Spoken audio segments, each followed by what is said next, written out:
75வது குடியரசு தினம் இன்று கொண்டாட்டம். நாடு முழுவதும் பலத்த பாதுகாப்பு.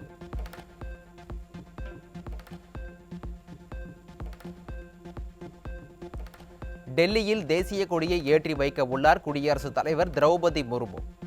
முப்படைகளின் அணிவகுப்பு மரியாதையை ஏற்றுக்கொள்கிறார்.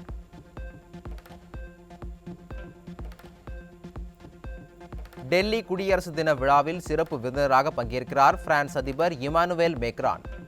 இந்திய ராணுவ வலிமை மற்றும் அலங்கார ஊர்தி அணிவகுப்பை பார்வையிடுகிறார். குடியரசு தின விழாவை ஒட்டி 5 அடுக்கு பாதுகாப்பு. சென்னையில் 2 நாட்களுக்கு ட்ரோன்கள் பறக்க தடை.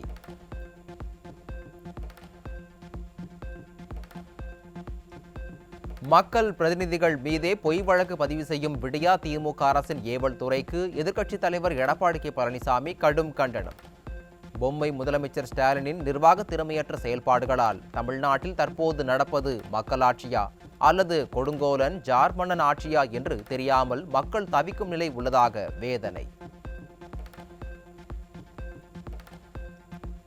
மேட்டுப்பாளையம் நகராட்சி ஆணையாளர் மற்றும் நகராட்சி ஊழியர்களை கண்டித்தும் பொய் வழக்கு பதிந்த மேட்டுப்பாளையம் காவல்துறையினரை கண்டித்தும் அதிமுக சார்பில் விரைவில் போராட்டம். கழக பொதுச் செயலாளர் எடப்பாடி கே பழனிசாமி அறிவிப்பு. சட்டப்படி இன்னும் 28 அமாவாசைகள் மட்டுமே விடியா திமுக அரசு ஆட்சியில் இருக்கும் என்பதை கருத்திற்கொண்டு நியாயமாக பணிபுரிய வேண்டும் என அரசு ஊழியர்களுக்கு எதிர்க்கட்சித் தலைவர் எடப்பாடி கே பழனிசாமி அறிவுறுத்தல். இல்லாவிடில் அதற்கான விலையை அவர்கள் கொடுத்தே தீர வேண்டும் எனவும் எச்சரிக்கை.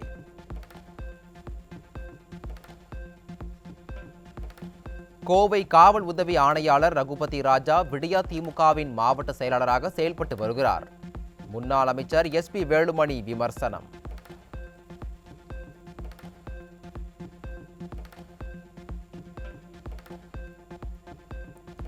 கோவை மாவட்டத்தை விடியா திமுக அரசு முழுமையாக புறக்கணிக்கிறது. நாடாளுமன்றம் சட்டமன்ற தேர்தலில் கழக பொதுச் செயலாளர் எடப்பாடி கே பழனிசாமி தலைமையில் அதிமுக வெற்றி பெறும் என முன்னாள் அமைச்சர் SP வேலுமணி திட்டவட்டம். விடியா திமுகவின் 38 நாடாளுமன்ற உறுப்பினர்களும் மக்கள் நலப் பணிகளை ஆற்றாமல் இருக்கைகளை தேய்த்து கொண்டிருக்கின்றனர். முன்னாள் அமைச்சர் SP வேலுமணி விமர்சனம்.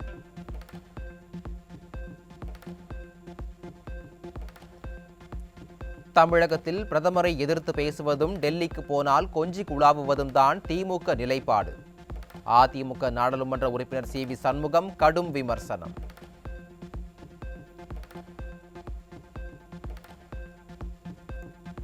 தமிழை காப்பாற்ற வேண்டுமென்றால் திமுகவை நம்பி பயனில்லை.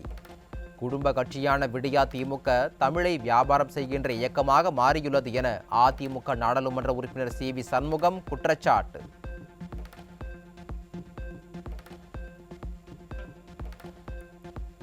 மத்தியில் ஆளும் கட்சிகள் தமிழை ஒழிக்கும் அனைத்து முயற்சிகளையும் செய்து வருகின்றன.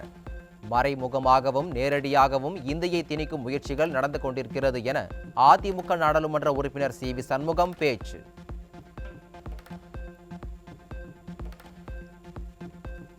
நாடாளுமன்ற தேர்தலையொட்டி அதிமுக தேர்தல் அறிக்கை தயாரிப்பு குழு கூட்டம்.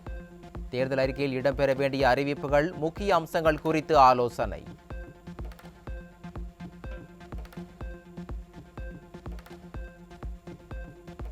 தமிழ்நாட்டின் உரிமை, மக்களின் கருத்துகள் என்ன ஓட்டங்களை அடிப்படையாக கொண்டு தேர்தல் அறிக்கை தயாரிக்கப்படுகிறது. அதிமுக தேர்தல் அறிக்கை தயாரிப்பு குழுவினர் கூட்டாக பேட்டி.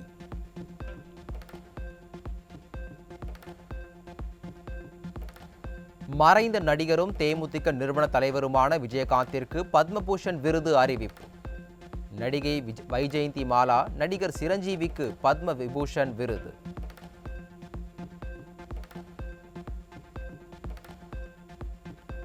இரண்டாயிரத்து 24ஆம் ஆண்டிற்கான பத்ம விருதுகளை அறிவித்தது மத்திய அரசு. தமிழகத்தை சேர்ந்த நாட்டுப்புற நடன கலைஞர் பத்ரப்பனுக்கு பத்மஸ்ரீ விருது அறிவிப்பு.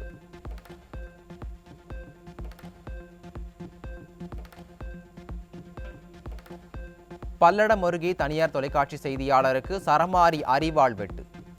விடியா திமுக அரசின் லட்சணத்தை அம்பலப்படுத்தியவருக்கு நேர்ந்த கதியால் மக்கள் பீதி.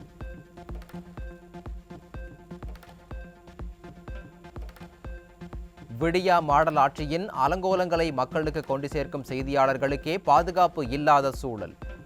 பொம்மை முதல்வர் கையில் இருக்கும் ஏவல் துறை கும்பகர்ண தூக்கத்தில் இருந்து எழுவது எப்போது என மக்கள் கேள்வி.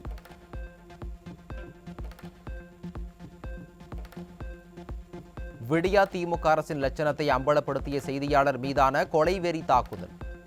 உயிருக்கு ஆபத்து இருப்பதாக பலமுறை தகவல் கொடுத்தும் அலட்சியமாக இருந்த காவல்துறையால் நேர்ந்த பயங்கரம்.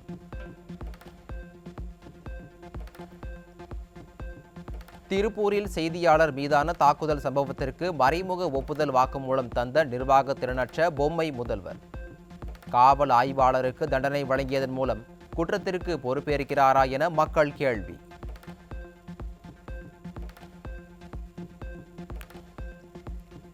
பல்லடத்தில் தனியார் தொலைக்காட்சி செய்தியாளர் கொடூரமாக தாக்கப்பட்டதற்கு எதிர்க்கட்சித் தலைவர் எடப்பாடி கே பழனிசாமி கடும் கண்டனம்.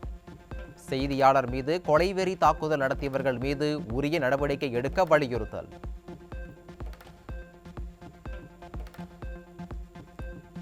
கொலைவெறி தாக்குதலுக்கு முன்பே செய்தியாளர் முறையிட்டும் நடவடிக்கை எடுக்காத காவல்துறைக்கு எதிர்க்கட்சித் தலைவர் கண்டனம்.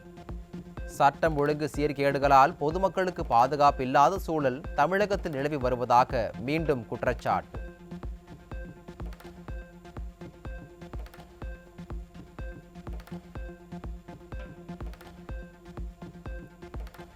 பல்லடம் தனியார் தொலைக்காட்சி செய்தியாளர் கொடூரமாக தாக்கப்பட்ட சம்பவம். குற்றவாளிகள் மீது நடவடிக்கை எடுக்க கோரி தமிழகத்தின் பல்வேறு பகுதிகளில் பத்திரிகையாளர்கள் ஆர்ப்பாட்டம். பல்லடத்தில் பத்திரிகையாளர் மீதான கொலைவெறி தாக்குதல் எதிரொலி. ஜஸ்டிஸ் ஃபார் ஜேர்னலிஸ்ட், பாதுகாப்பில்லா தமிழகம் ஆகிய ஹேஷ்டேக்குகள் ட்விட்டரில் ட்ரெண்டிங். பணிப்பெண்ணை கொடூரமாக தாக்கி சித்திரவதை செய்த வழக்கில் தலைமறைவாக இருந்த திமுக எம்எல்ஏவின் மகன் மற்றும் மருமகள் கைது. ஆந்திராவில் பதுங்கியிருந்த இருவரையும் தனிப்படை போலீசார் கைது செய்தனர்.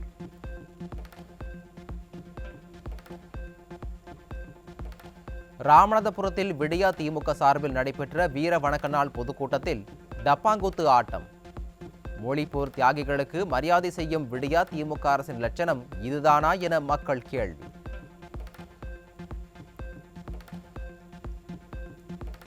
சிவகங்கை மாவட்டம் அரசனூர் அருகே உள்ள கேந்திர வித்யாலயா பள்ளியின் கழிவறையில் ரகசிய கேமரா பொருத்தப்பட்டிருந்ததை பார்த்து மாணவிகள் அதிர்ச்சி. பள்ளி நிர்வாகம் சார்பில் காவல் நிலையத்தில் புகார்.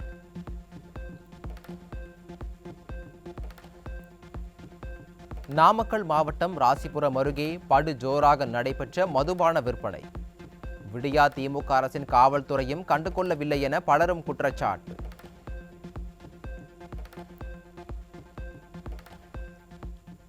இசையமைப்பாளர் இளையராஜாவின் மகளும் பிரபல பின்னணி பாடகியுமான பவதாரணி காலமானார். புற்றுநோயால் பாதிக்கப்பட்டு இலங்கையில் சிகிச்சை பெற்று வந்த நிலையில் உயிரிழப்பு.